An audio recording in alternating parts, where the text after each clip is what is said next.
Bonjour, je suis très contente de vous retrouver dans cette petite capsule de santé spirituelle. Et cette fois, je vous arrive avec le portrait chinois du Saint-Esprit. Alors, peut-être que vous ne connaissez pas ce que c'est que le portrait chinois. Moi, je l'ai connu avec le père Pierre Trevet, un prêtre français.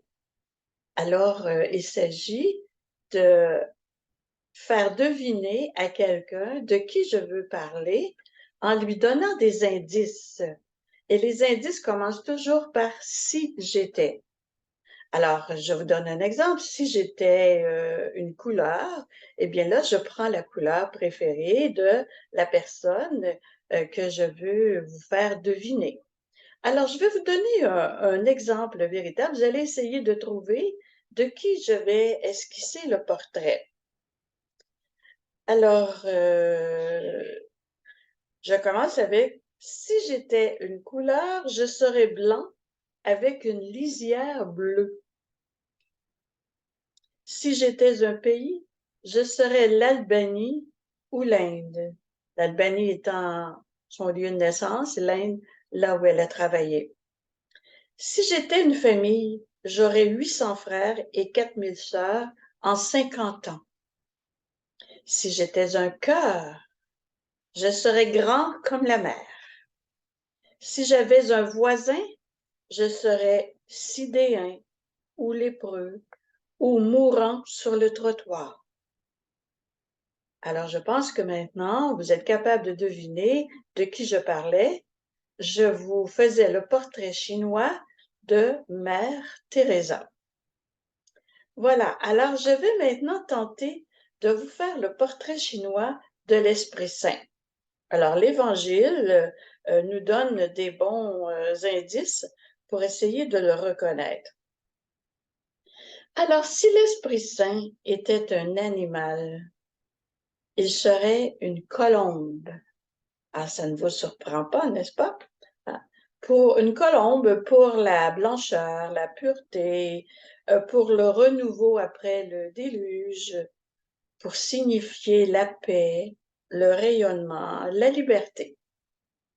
Si l'Esprit Saint était une partie du corps humain, il serait le doigt de Dieu indiquant la route.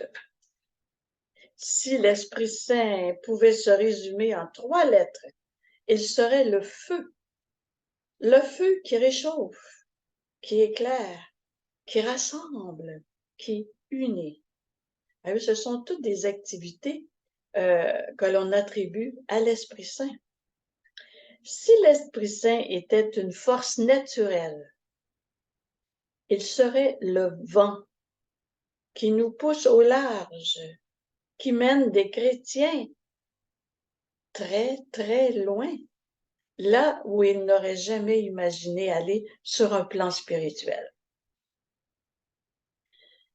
Si l'Esprit Saint intervenait dans un sauvetage, il serait le souffle de Jésus qui réanime.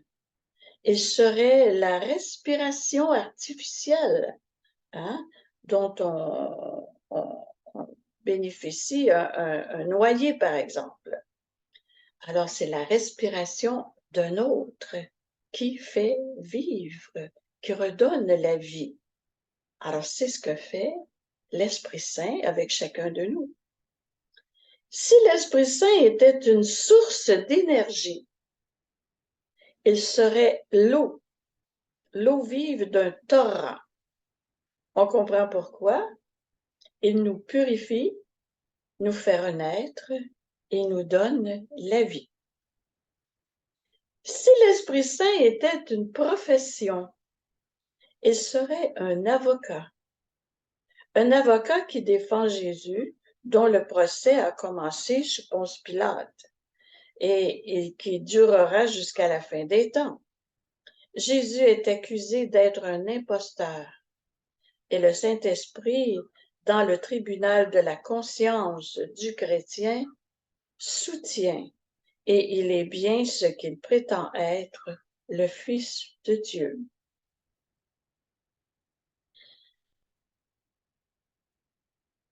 Alors, ce sont des images bibliques qui nous permettent de cerner ce que fait le Saint-Esprit et ce qu'il est en réalité. Je poursuis. Si le Saint-Esprit était une réaction chimique, il serait le fondant. Alors, comme je ne comprenais pas, on m'explique que c'est le troisième matériau qui permet à deux autres de s'unir et qui finalement disparaît. Comme par exemple, l'eau qui permet au sable et au ciment de former du béton solide et qui semble disparaître à la toute fin. Ce Saint-Esprit permet l'unité et il se fait oublier. Une animatrice de catéchèse à des enfants ayant un handicap avait fait confectionner une petite boîte de carton qu'elle a appelée une boîte à bisous. Elle leur a expliqué: lorsqu'un enfant doit partir plusieurs jours chez ses grands-parents, pour se faire garder, par exemple, la maman sait qu'il va s'ennuyer et qu'à certains moments de la journée, il aura un peu de chagrin. Alors, il aura plaisir à aller prendre un petit bisou parmi ceux que la maman aura déposés dans la petite boîte pour retrouver la joie et poursuivre le séjour chez les grands-parents. Jésus nous a laissé le Saint-Esprit qu'il présente comme le consolateur. Sans le savoir, cette catéchiste ne retrouvait-elle pas l'intuition des mystiques qui disent que le Saint-Esprit est le baiser du Père et du Fils?